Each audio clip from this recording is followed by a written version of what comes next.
Good afternoon, good evening, good morning, whatever time of day or night it is, I wish you the best of it. My name is Grant Lamontang, owner of multitool.org and SAKWiki.com, and you are listening to EDC TV. My special guests with me today are Abe Elias, owner of Diving Sparrow Knife Works and field editor for Blade Magazine. We also have Chris. How are you today, Inky? Well, how about yourself? I'm doing good. Abe, how are you doing today? Since I'm on the podcast, I'm doing incredible. That is fantastic. So, we're new at this, and, well, quite honestly, we don't really know what we're doing, so we're going to figure it out along the way, because we're just going to keep doing what we do. So today, our topic is going to be, what do you like? So, the idea is we're going to discuss who likes the flashlights, who's really into the knives, who likes the multi-tools, the Swiss Army knives, the fidget spinners, the wallets, the watches, the hankies, the whatever EDC gear, which are the ones that appeal to you most. And I think I'm going to start with you there, Abe. What appeals to you the most, and why? Obviously, I choose the knife as my base. I would never go anywhere without one. But I am a victim of everything you just listed. That's why I'm poor. I buy the bandanas, I buy the LEDs, I buy the lighters. I just need to clone myself so I can get a second job and be there to pay for it all. So just to interject a little bit quickly there, the O-Fins is going to end in just a few hours in case you felt like you needed something extra from Light or O-Knife or, oh my God, feel free to jump on. You screwed me last time, Grant, because last time you did that, I dropped $100 on their frickin'. That's why I'm poor, dude. I'm a handyman, so as I've told you, I do rental property maintenance. So the only reward to crawling around on a urine-covered floor in a bathroom fixing a toilet that's overflowed is going to one of those sites and spending the money I make on the K-Cell. Yeah, I know that feeling. So, Inky, what is it about the EDC world that really gets you going? What do you like there, man? Mostly knives. I always have knives. Wallet guy, but I don't like carrying them anymore, so I'm always looking for the right wallet. That's it. I don't wear watches anymore. Always multi-tools too. Swiss Army knives, anything gadgety like that. Flashlights. Actually downsized those a little bit. Yeah, those are all good things to have. Sure. Personally, I've been collecting Swiss Army knives since probably the early to mid-'80s, more seriously since probably the late '90s, early 2000s, but I don't think that comes as a surprise to anybody. I started multitool.org when I owned about 7 multi-tools, and that seemed to be about, that was more than anybody else seemed to have at the time, so I felt like I was a bit of an authority. So I started the site with 7 multi-tool reviews, and I think I done my market analysis and found 2 other people that like multi-tools, and that was what we had to launch multitool.org with, and that's been almost 20 years, so I gotta say, obviously it worked. Or we're just too dumb to realize that it didn't, whichever one. It's still around, so it worked. So, I got a question for you. Yeah, since we're talking about our favorites. So I have a base. I'm going to share my base with you. And then if you guys got a base, I'd love to hear it. There's obviously I carry more than this stuff, especially to my handyman, because I've got a use for a different group of tools. Well, my bare minimum is I never leave the house without a knife, never leave the house without a lighter. I never leave the house or some form of making fire, but it's always a lighter. And I never leave the house without a light. Those are my 3 bases. You guys got something like that going on? Yeah, I carry a small Maxpedition pouch. It's actually in the truck right now, and it is my regular carry. I've got, what have I got in there? Yeah, similar to that one. It's I've got a Woburn G5 in it because, well, I won't get into that light now. We'll complain about that later. It's remarkably compact. It's about the size of a Zippo, and I like it for the size. There's some other good things about it, but as you know, Abe, there's also some horrible things about that one. I also carry I think it's the O-Knife UK Pro or something like that. It's it's a tactical folder style knife, but instead of a regular blade, it's got one of those utility knife razor blades in it. I also keep a small Swiss Army knife, pens, that sort of thing. I don't know that I have any particular interest in a lot of those, but I definitely have certain likes and don't likes. And, and as time goes by with this podcast, we'll discuss what I like in flashlights, and we'll discuss what I like in Swiss Army knives, and we'll discuss, what I like in pens and other things. Realistically, I'm going to go on the record right now and say that you can't beat a Swiss Army knife, you can't beat a Fisher bullet, and as far as flashlights go, you're best to stick with the Olight O-Clip Pro right now would be my ideal choice. In fact, that's what I have attached to my work bag that I use to drag back and forth to our cottage every weekend. Cool. But so out of those, so you're saying your flashlight's your base, your knife's your base, and what was your other base there? Did you?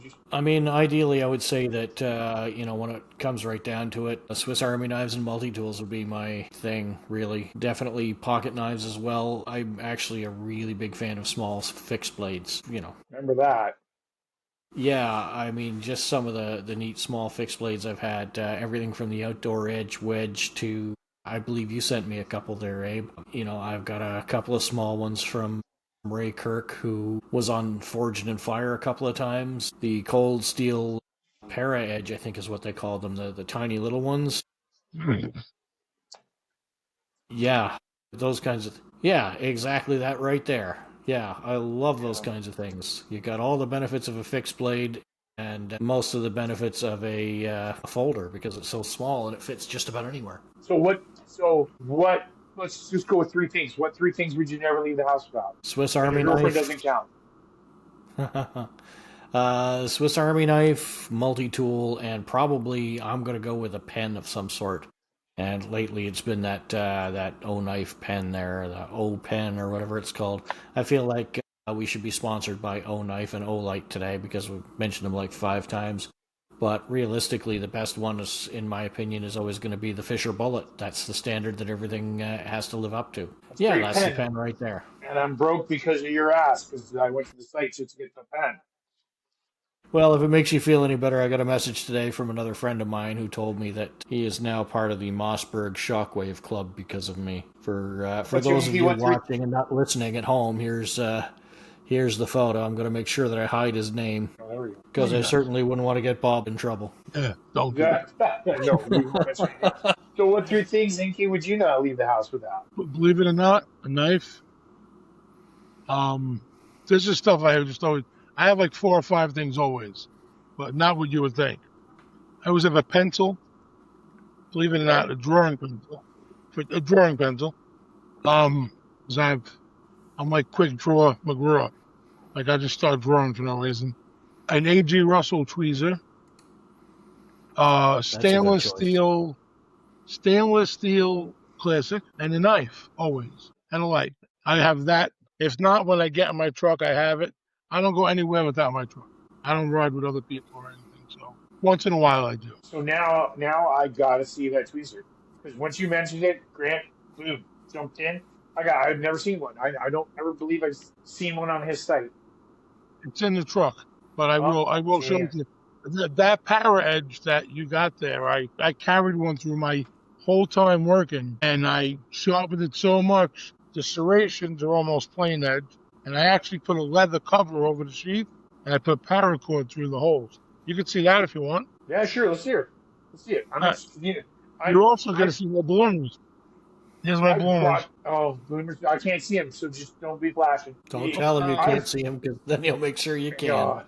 I've carried this a few times. It's not much. I don't know why. It's just because I'm into the folders so much. But this is a hell of a... I might put it in kit somewhere. It's got utility to it. You can tell, right? Yeah, you got to find absolutely. someplace. Sometimes you got to find a place to put it, and then don't get derogatory. Well, actually enough, where I used to keep mine on my Uncle Mike's duty belt. I used to keep it under my glove pouch in the center of my back, pointed downwards, because of course it's extremely secure in that sheath. So I always considered it my emergency backup, and I did almost have to use it a couple of times. But the idea was when it was pointed basically right down in between my cheeks, I could easily get it with either hand at any time, if I needed to. So yeah, and I think my preferred one back in those days was the Tanto Point one. It was very similar to the one that you have there, but obviously a little more squared off and a little more tactical. Yeah. So what have you got there, Inky? Well, that's a cool That setup. looks fantastic. So did you tether that? Would you tether that to your belt and that's how you would carry it, or would you just leave it in your pocket? If you can see the edge, you can see it's sharp down to almost plain. Yeah, there's This almost thing nothing there. did about 10 years with me, and it's still a vicious little guy. I bought a new one, and I just was more comfortable. I still have it in the box. I bought it years ago. I never replaced it, and I don't use this anymore. I actually put this leather on. This is interior leather. I put this on after I stopped using it. Oh, really? Oh, it looks great. I folded it down. I did all the inside stitching and put it in reverse, popped the holes, and put the paracord. It's like a little popsicle of death. Yeah, I got the little skull on there. So. See, there you go. I agree with you. He said he tells me to do bad things, but I don't listen to him. That's why I can't carry it. So you mentioned carrying yours in your belt. It reminded me of a story, and I'm gonna screw his name up. I don't even know if he's still alive. Guy, I knew him well. So back in the day when Kydex sheath making was like pretty brand new, not a lot of people knew how easy it was. There was On Scene Tactical as one of the main producers, and then there was another guy. I think it was like Three Rivers, Mike Shasta, and he was a skinny guy, not very tall guy. And when you mentioned putting this in your belt line and basically carrying it there, to prove how good his Kydex sheaths were and how well they carried, he would walk around with a cold steel buoy jammed in his shorts, and you could not, and his t-shirt pulled over it, you couldn't tell he was carrying it. He was not a big guy, right? But the trick to that is you got to have a body that goes like this. When I jam something like this into my belt line, even when I line it up with at the 5 o'clock, I can't sit down. Well, I got too much curve. Was that a counter? It's a Kershaw's night something? Yeah. No, secret agent.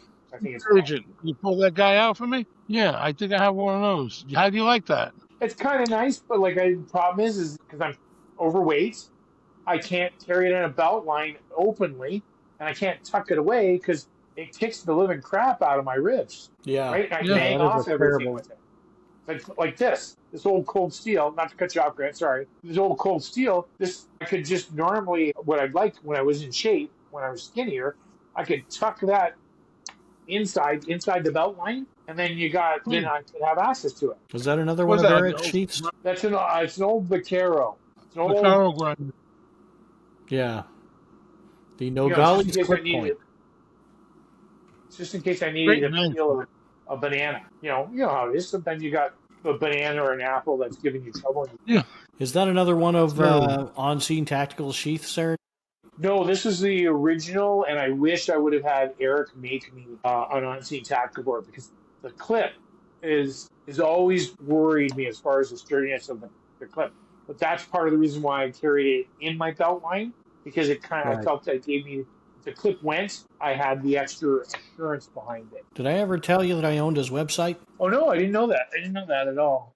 Yeah, I actually own the domain onscenetactical.com. Eric and I go way back, and I was helping him. I actually hosted his website for free for years, and because he didn't have an account for buying the domain, I bought the domain. And I hosted his website for free for many years, just because he was fantastic. He'd send me a sheath every now and again, and his work was just, second to none. He hated being called a master, but he absolutely was, and a pioneer with Kydex too.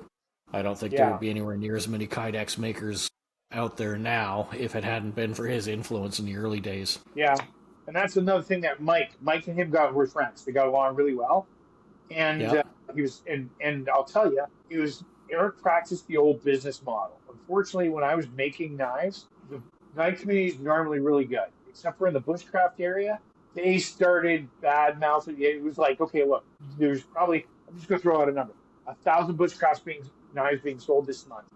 There were certain elements out there. I'm not going to throw any names out there, but they were hell bent that every bushcraft knife sold was theirs. I was like, you know what? You're not everybody's gonna like you, and so stop causing so many waves. And the reason why I bring it up is because Mike was one of the big pioneers along with Eric, and they were like this with each other. They were really good with each other. They'd badmouth each other. They'd see each other at the show. They'd chat. I think what caused some of the proliferation of the Kydex making was at one point, just before YouTube had gotten really strong, for whatever reason, I never asked Mike this, he decided to do instructional tutorial DVDs. And that led to more guys just jumping in there. And then the big push with Kydex holsters. And then at that point in time, you couldn't go to an event. Like I remember going to Dave Canterbury's event in Ohio and teaching there, and some portable Kydex sheath and holster maker showed up, and he was all weekend long. He was busy pumping stuff out of the back of a trailer. So, what are you thinking about over there, Inky? None. I don't use much Kydex, but I still like leather for the most things. But yeah, I've seen some really nice stuff. Recently, I can't remember who it was. I've seen a really nice leather Kydex combination. I know Really? I think those are starting to become popular now. I mean, it was really nice. I tried to remember who it was, but yeah. As somebody who's think got a history of falling down, I really have developed a fondness for Kydex since I also have an aversion to stabbing myself. Sometimes it's not. Yeah. I find overall I generally prefer to not stab myself when falling over. God knows I'm going to probably break a bone anyway, so, why have to deal with stitches too? Yeah, there's two areas I think it's really good to use Kydex or get a folder. And that's if you're ATV riding or you're a horseback rider. I think it makes sense to either get a folder or Kydex. I know the old cowboys used to ride around with buoys, thinking there's a safer way to ride around. Because they don't rot. Buddy of mine, remember the AG Woodwalker? Remember that? The Woodswalker? There's a little knife and like a flat pancake kind of sheath. You keep in your pocket. Like a paring knife. Looks like a paring knife, right? He fell backwards on his butt, and that whole blade was right up in there. It was in. He was like, "I ain't carrying this anymore." I was like, "Obviously, That reminds me of that joke where you remember the Seinfeld joke? 1 in a million shot, Doc. 1 in a million shot. I just fell down and it went right up there. Oh. Yeah. If you guys want an entertaining time, when you go to a party, if there's a nurse from an ER, get her drunk and just listen to the stories. You can get me drunk. You cannot get me drunk, I can tell you the stories. I worked in the ER trauma center for probably 12 years. Same thing. The stories are great. As far as what they tell you. I can tell you good stories, but what people tell you happened to them are the absolute best stories that you can hear. How they got things in certain places. Yeah, that's what I'm talking about. Yeah, it's people coming in with light bulbs. Curtain rods, vacuums, all things stuck everywhere. Yeah. Okay, let's remember that this is an EDC podcast. And right, for them, that was their EDC, though. Yeah. Well, some people may prefer to carry things in their prison wallets. Yeah. We're looking more for the standard type sheath or pocket carry. That sort of thing. Isn't where you carry; it's that you're program compliant and that you carry. Yes, true. Yes, absolutely.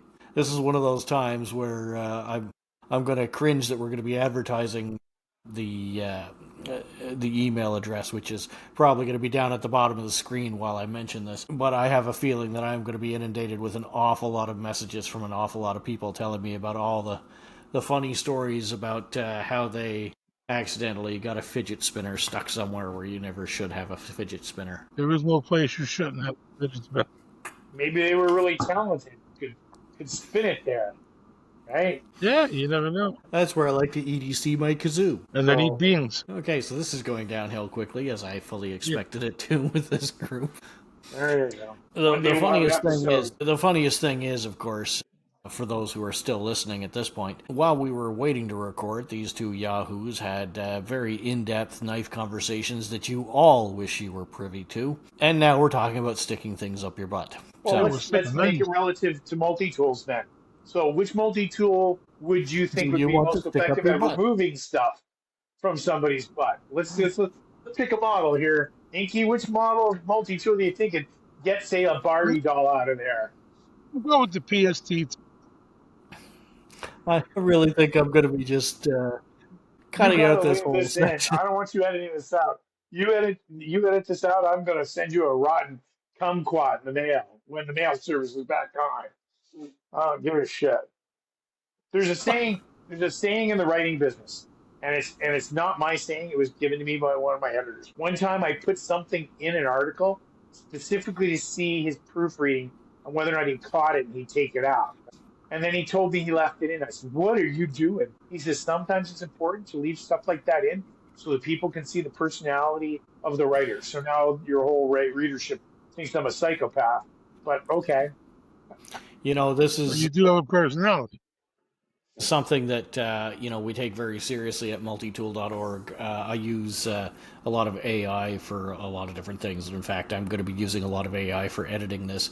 But I'll tell you, if it's one thing that we never, ever, ever do, it's use AI to write reviews. Not only is the information incorrect, but, it just doesn't have that personal touch. And that's really, I think, where we're going with this podcast is to get that personal touch, We've said it before, anybody can read crap out of a catalog or off of a website and talk about the specs, but, the reality is, guys like us, we've been around, we've seen it all, we've done it all, we've probably done cocaine off of a hooker's ass with them all, and, that's the real-world kind of experience that you're expecting at multitool.org, and we're going to be doing here at EDC TV. And it's not always going to be pretty. I mean, look at these faces. This is not a pretty show, but... Well, okay, with the exception of... I just want to say thanks, Grant. I crossed an international border. The cocaine off a hooker's ass, and I crossed an international border. If I end up getting a cavity search, we're going to have a talk. Well, I'm paying extra for you to get that cavity search, Abe. Just leave the hooker home. Customs guard that has to do it. If it's one thing I know about Customs Guard, they'll do anything for $20. But my experience with the customs officers aside, you guys know this is a knife show, right? Yeah, we covered. Didn't we just cover multi-tool use in a very obscure way? We just covered it. So, just saying. I like knives. Yeah, I like knives. I don't like cavity searches, but I like knives. Jesus. So, unfortunately... You know what I'm going to do? I'm going to pick out certain quotes from these things that I'm going to have shirts printed up with them, and that is definitely going to be one of them. I don't like body cavity searches. Abe Elias, Diving Sparrow Knife Works. There we go. So, do you recognize this? That looks like a skint sheath. Yeah, I can see the tag. That is from my good friend Eric Au in Winnipeg. And you gave this to me. So did I? Yes, you did. You gave this to me. And God, what a nice person I am. Yeah, well, let's not get crazy. Let's not get crazy. You're a kayak paddler after all. I want to say that this has been instrumental for me since I've gotten it. And you're wondering how. It's because this is the Dual Force by Gerber. Right. So I find when I'm testing new knives out, you want to test the sheaths out, but this is the sheath it comes in.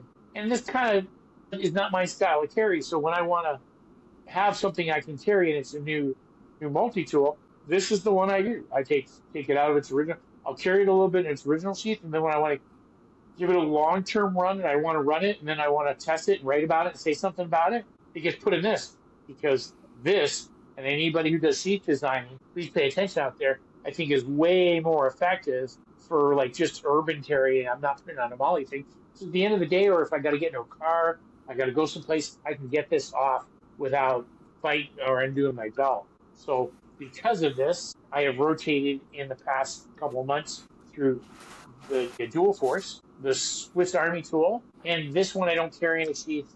So if that's when we're talking about what I carry. As a handyman, I carry a multi-tool. I leave the knife at home because these save my ass so much when I'm doing my job. What was that there, Leatherman Wave? It was a Leatherman Wave. And I got the pocket clip for this 2 years ago. And this is pretty much my main carry for when I do my handyman work. This one, I enjoyed it. I like it. It's just, it has to be pouched. The Swiss tool, yeah. Now this, I'll tell you, just today, I've used it before, but just today I used it again. These are much more tougher jaws for grabbing a nut and tightening the son of a bitch up. The pliers work. Don't get me wrong, they work. But when you got to, like, I had to fix a lawnmower, the bolt that held the arm on so I could push the thing around. And this, I refilled the shit out of it with this. And it grabbed it nice. Only problem is when you go to put them away, you got to be careful, because if you've got them, if they accidentally slip into the adjustment where they're further apart, they won't close. Yeah, I wish there was some sort of locking mechanism where you could slot it into one side or the other and lock it into place. Yeah. That's a common problem I've had with those ones as well. Otherwise, I really, really love the pliers on that. Yeah. Those are brought to you by the makers of RoboCop. That's pretty sick. But you notice the easiest way to close them, when you close them, is put your hand up on the pliers one side, keep them from sliding open, because sometimes what will happen is as you go to close them, it'll make you bring it up and it'll slide into the next knot. But really quickly, thank you very much. This has been so useful. Just this little pouch. I don't know if he's still in business, but it's made well. It hardly looks. I mean, I wear it and I clean it off because it's orange, but it's tough. It hasn't popped not one stitch in the whole frickin' thing. Actually, Eric is still in business. He's making a variety of different things now, but Skint Solutions is still online, still available. You can order anything you want from him.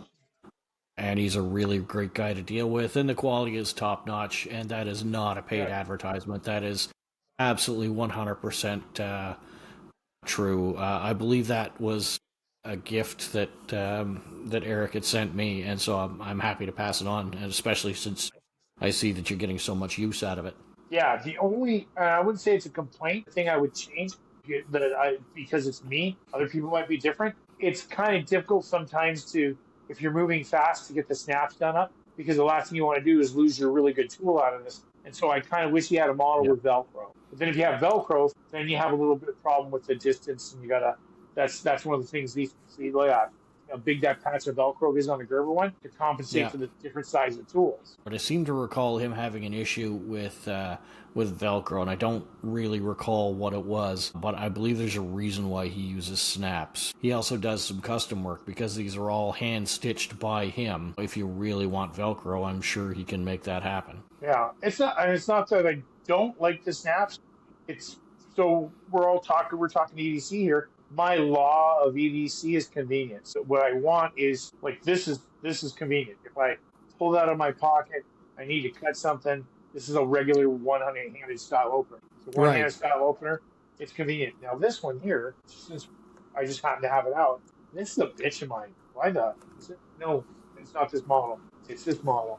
So it's the one-handed. My bitch with this one is why the hell? It looks like a Gerber flick, is it not? Yeah, it's the one-handed, the freehand. That's what it's called, freehand. The bigger version of the flick, then, yeah. Yeah. Here's my bitch. Who the frick just thought this up? What crackhead thought that I needed to waste a whole space for a flathead screwdriver and a ruler? I'm sorry. I would have loved to. I've used the file on my Wave so many freaking times. And if I'm tearing this, I missed this. Sorry, that's my opinion. I find that those there with the flathead screwdriver on the end, the heat treat is generally quite terrible, and if you try to use those as a pry bar or a flathead on a particularly tough screw, you're just going to twist it, so I generally just don't. And these most of these are made to accommodate these. So what do I need another flathead screwdriver for? Give me my file. Oh yeah, the flatheads on Leatherman tools is usually the worst. They've got, 10 tools and 3 of them are various size flatheads. Like, come on, give me something else. Put some thought into this. It's like a bottle opener. Give me one bottle opener, and maybe don't even give me a bottle opener. So you got to twist off. But take a look at that saw blade too. It's the two thing is staggered. It's a pull cut. It's staggered, much too fine. And look how clogged that thing is up. I had to cut a branch today, and they were slower than shit. If I pulled my Wave out or my Victorinox, I think this is the Spirit. Is that the no, not Spirit? It's the Victorinox tool. That's the standard Swiss tool. Yeah, the Swiss tool. If I pulled either one of these out, I could have cut through the whole tree in the time it took me to cut through a tiny little brand. Yep. I love the Victorinox saws, man. Even on the knives, they're just as good. Amazing. Absolutely. One of the reasons why it's just slow is look how it clogged up. I still don't have the shit out of there. You give it a spine tap? No. I still got my fingers left. I didn't do any spine No, tap. I mean to knock that stuff out. Oh yeah, no, I Sometimes give it's her a good fun. tap. I give her a good tap. It's very fine. I don't know if you can see it. If you look at, See, it's clogged, so it's kind of. Let me see if I see can. where you, I gotta. I can't. see I was where gonna use this. you're, This is Kumin at 50% off. You can't clean the saw with that. I give her a good tap. I find that you almost got to go like this to get the shit out of there. But so maybe you can see it now. Let's bring it over. See, it's 2 rows of teeth, and they're very yeah. fine, and that's why it's clogged all the shit. This is not. If you look at, let's take a look at the Victorinox one. That saw's in the business. My Yeah, folding knife. My folding knife is amazing. like a monster. It's a monster. My folding knife. Where are you? There's my file. Even Wenger's had good wood saws on them, man. I was going to say that the only saw, in my opinion, that's better than the Victorinox saw is the Wenger saw found on the 130 millimeter New Ranger series, See which that? is, I guess, currently the Delamont series from Victorinox. You see how nice that is?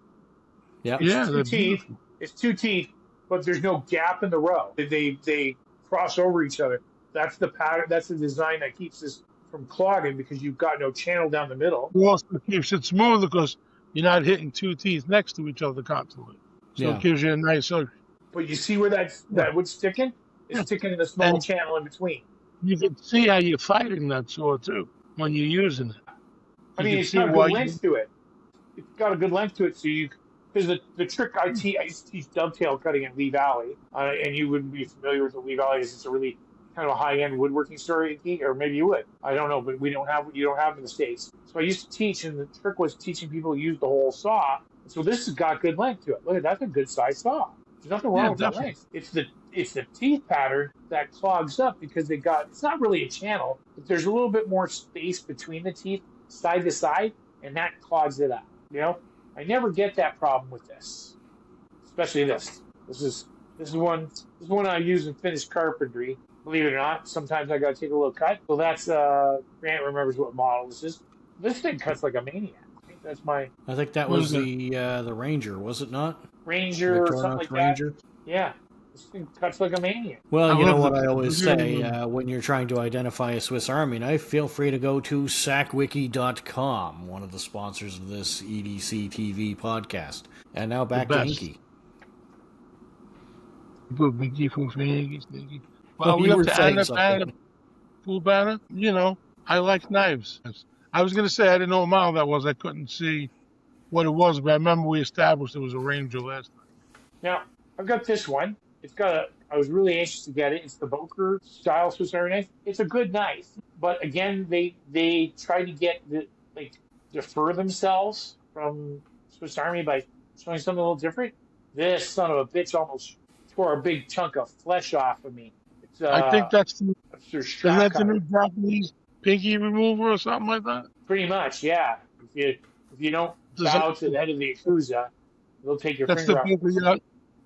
It's the Boka. Speaking Problem is, of, that's supposed sorry, to be a go little flathead screwdriver. Sorry, go ahead. So you cut your finger off while you're working with it. Yeah, that's multitasking. That's a good thing, right? Yeah, if you got like a splinter that's really deep. I was just you going need to to say remove the whole there, finger. Why not? speaking of Swiss Army style knives that are coming from different companies, do you guys recall the Swiss Steel line from Cold Steel? And Yeah. if so, did either of you ever manage to get a hold of any of them? Because I don't know that they were ever actually produced. I remember them. I don't remember. I never had one. I actually tell you the truth, I have no recollection of them at all. I mean, I don't remember what year it was or anything like that. I just don't have a recollection of them at all. Yeah, it was a long time ago, and they were, I believe the marketing was typical Cold Steel, talking about how, people shouldn't have to use those expensive Swiss knives. And I'm thinking to myself, to this day, with the exception of perhaps Mora and Opinel, Victorinox is, one of the most affordable knives out there, particularly when you consider the quality level for them. Yeah. I think they put more energy into the slip joints. Remember they went after that, they went into slip joints, and I think they did a little bit better with them. Like Stockman, Trapper, I forget what they made. But Yeah, those are Stockman's. still, yeah, Sorry, pretty sure. 3-bladed Stockman, I think. 2-bladed And Trapper, maybe. Two-bladed hunter. They had the two-bladed hunter. The law. Yeah. Oh, you mean as far as a knife? Yeah, two-bladed hunter. I've got one here. I own one, but I don't have the Cold Steel here. But I've got an old Camillus two-bladed hunter somewhere on the table here. if I could ever clean my table, I could actually eat at it.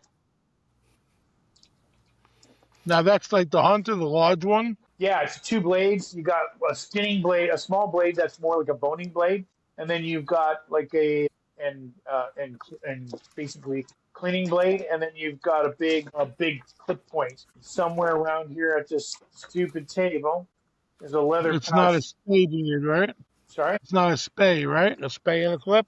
No, not a spade clip. It's a skinner and a clip. It kind of resembles what some people kind of resembles a California clip point. You know how the clip points move back? Where the heck? I'm sorry, guys. I can't find it. I didn't plan on talking about it, so I didn't really. That's okay. We're getting a lovely close-up of your ear. Yeah, it's a nice ear. I've had this ear all my life. I grew it myself. Good one. And make it Easter one. There it is. I found it. Sorry. Now you get my mustache. Wait, let me trim that for you, that mustache. Yeah. So this is the Camillus one. It's an American. Come on back. There you go. Yes. That's what that is. Okay, it's a so little here's bit. the two. So it has the main blade is this one. Yeah, it's an elongated flute. And this is one I've never really quite. I bet you I got to look it up. I'll ask somebody. See this? That's more like a boning blade. Yeah, it's like a muskrat kind of blade. Yeah, but it's huge. It's like a skinner. That's a skinning boning blade. Yeah. Yeah, I would say. So this I'm walking. And it's in an aftermarket sheath because the sheath is not the original. So one of the very first knives I owned that broke, this back spring broke on the main blade, was a Schrade version of this. And so funny story, I was down visiting Tony Bose in Indiana when he was alive. And the last time I went down there, I mentioned to him how we were talking about original knives we collected. I mentioned that I had a Barlow and stuff like that. And I mentioned that before I knew how to repair them, I had that one broken and I stupidly threw it away. It was broken. So he pulled a case version of this knife out of his own personal collection and gave it to me. And that will, before I go, the only time that's going to leave is when I go to a retirement home. They won't let me take it with me to cut my food. His knives were expensive as they were, but I don't remember him. Him and Case made a lot of money. Oh, His stuff is expensive. And him giving you, that's not a popular knife. That is a popular knife by Case, but you don't see him. I think they call him the Copperhead or something like that. I don't know what they call him. The Copperhead's a smaller one, and it's a one-bladed one that locks back. He gave me the Case one in Rose Stag. He had one in Rose Stag, and he gave it to me. It's kind of like not a faded blood color. Yeah. It's nice. Very nice, man. So I had one recently, a Case one, really old, really busted up. And I thought I'd throw it on eBay, get a couple of bucks. It went for a little more. Broken blades, rust, and everything. It's probably a 10 dot. I couldn't even count the dots. But it went for a lot more than I thought it was going to. The same thing like that, but the Case one. Brown, though. Brown jig bone. The regular run-of-the-mill one. Nothing from Tony or anything like that, Well, it was not like it wasn't a custom of his. And it doesn't matter. Yeah, it was his. And he had offered me a really nice price. He'd give me he was selling his knives for close to $6,000. So I talked to him and I wanted, give me a second, guys. I'm sorry. Now I brought up stuff I didn't think I'd bring back up. So this is in slip joints. This is one of my favorite patterns, which is the sow belly. Oh, I love the sow belly. Yeah, I like that more than the 3-bladed Stockman. Yeah, the Stockmans are nice. This has got a little bit more character to it. But the one that I wanted him to make me custom was one of these. It's a back pocket carry. Just one good solid blade. Yeah, it's a single blade trapper right there or something. Yeah. I guess. And so it was also referred to as a back. So this has got a good California clip point because the clip's back past half. That's the test mark. If the clip is at half, you're just a regular clip point. If it sweeps up, it's a trailing clip point. And if it's further back, it's California, right? And you're right. That other blade, now that you think about it, I never thought of it that way before. This is very much like a muskrat pattern blade out of the back of a knife because it's really far back, right? And smaller ones. But this is what I was going to have him make me, and he gave me everybody would say, "Oh, he wasn't doing you much of a deal." When he can sell a knife at the end, Tony Bose would be on social media and just say, "Oh, I'm thinking about making a Texas toothpick." So when I was there, he was working on this exact project. He said, "I was thinking about making a Texas toothpick." He did not have a buyer. He just felt like making one. And he knew what that's how he ran his business. So when he said that, he knew somebody would offer to buy it. And so he had a Yeah. surgeon from Dubai contact him and said, I'll take it. And you ask what it costs. Right. And so he offered to make one of these at a large discount for way less than what he would normally make it for me. And I didn't have the money at the time. It's just how life works. If I had the money, I'd be sitting on a Tony Bowes original and I would carry it to show respect for him. He respected people who carried his knives and used them. Even He was a good dude. 6,000. Yeah, he was a good dude. Yeah, he definitely was a good guy. Yeah. His son's a really nice guy, too. We all hung out when I went down to visit there. They work in the same shop. I need to see his face because sometimes you meet so many people and I'm really bad. I'm like, somebody might come up to you one day and go, oh, you know, Grant who? Grant Lamontagne. It's like, you got a picture of him? Because it's just weird. Sometimes my mind doesn't work that way. I'm more of a face person. Yeah. So I got a question for you. We know we carry the multi-tools. We know we carry the multi-tools. So remember when I hadn't realized they had downsized or gone smaller. So these are the Knipex I carry. You said that there's a 4-inch and you carry the 4-inch? I don't carry a 4-inch. I can't afford the 4-inch. I believe the last time I checked, those were somewhere around $80, which, sorry, that's a little much for just a basic set of pliers. Don't get me wrong, they are nice pliers. Knipex, if you want to sponsor us, I will be happy to take your money and talk about how wonderful that particular plier is, but at the current time, at $80 or $75 or whatever it was at Canadian Tire, that's going to be a little bit beyond me. Yeah. See, I bought these on sale. So there's a site called Kansas City Tools, AC Tools. And what I did was every day for forever, I checked their daily special. And I think I bought these for like probably less than half. Like they weren't as popular back then. They were just out, so the price was a little lower. And then they put them on sale one day, and I got these two. And I'm going to be honest, people might get angry at me. If you're trying to reach in, here's a good example. I took them on a call with me one day, trying to undo the supply line on a toilet. And if you've ever been in some of these makeshift apartments, this bathroom was so small, so the guy would have leg room. They had to angle the toilet. It wasn't straight back and forth. So there was enough room for me to reach in between the vanity and where the valve was and the toilet was to get this on. And so what I have found is for a fraction of the money, even when this is on sale, these things are king. Absolutely. Because if you set that up, you don't see, the only thing that stopped me was everybody go, blah, blah, blah, blah. They make, well, you weren't using them right or whatever. I didn't have enough hand room to actually open them up and close them. I couldn't get them on the net. So this is already set. I go in there, get my quarter turn back out, jam it on. So when it comes to not having the room, that is something I'm very well familiar with. I've probably told you gentlemen this story before, but we were out four-wheeling one day, and of course I had my old Jeep TJ with me, and one of the battery cables for the starter had come loose. So I had to try and tighten it back up. The only tool that I had available to me at the time was a Leatherman blast, and this is a perfect example of why I hate that ersatz needle nose pliers that is so prevalent in the multi-tool industry. The pliers were just long enough that they would hit the opposite contact as well on the crank. I only had about a 5-degree turn on it. So it was basically crank zap, crank zap, crank zap, crank zap, crank zap, crank zap. And it was not as pleasant as it sounds. I've had worse knives than that. Anyways, gentlemen, we are nearing the end of our show here for tonight. So what have we got in the way of takeaways? What would we like to say before we close out? I just like to say, I'm looking forward to this podcast, and I think what people are going to find is what I like to talk about. We've got 3 people here that are assembled that I think the same way. Is there's no one right answer, and that if you find like I carry tools the day of that I know that's going to suit me the best I can, or for the job that I can. I'm very flexible. So anybody out there, and we're not picking on anybody in particular, at least I'm not, anybody out there driving like, oh, you got to have this, or you got to have that. There are some got tos, but for the most part, I think we're going to look at a variety of things that suit a bunch of different types of needs. Yeah, I would agree with that. Inky, you? Yeah, no, that's what this is all about. He pegged it. Yeah. That's all I have its opinion, but we could tell you what is decent and how not to get robbed too much.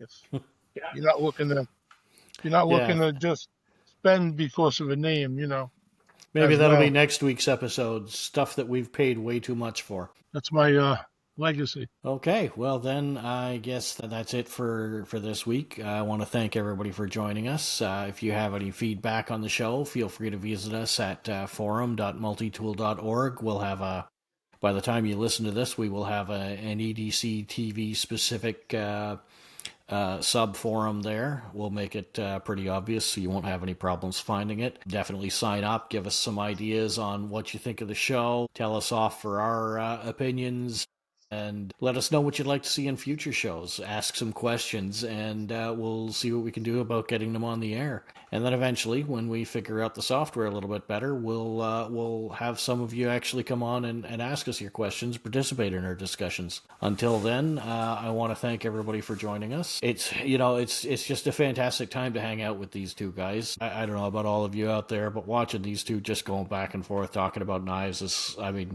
there's so much knowledge in this room, and I look forward to continuing on with this podcast in the future. But enough for being nice. That causes me great pain, so have a good night, guys. Thank you very much. Take care.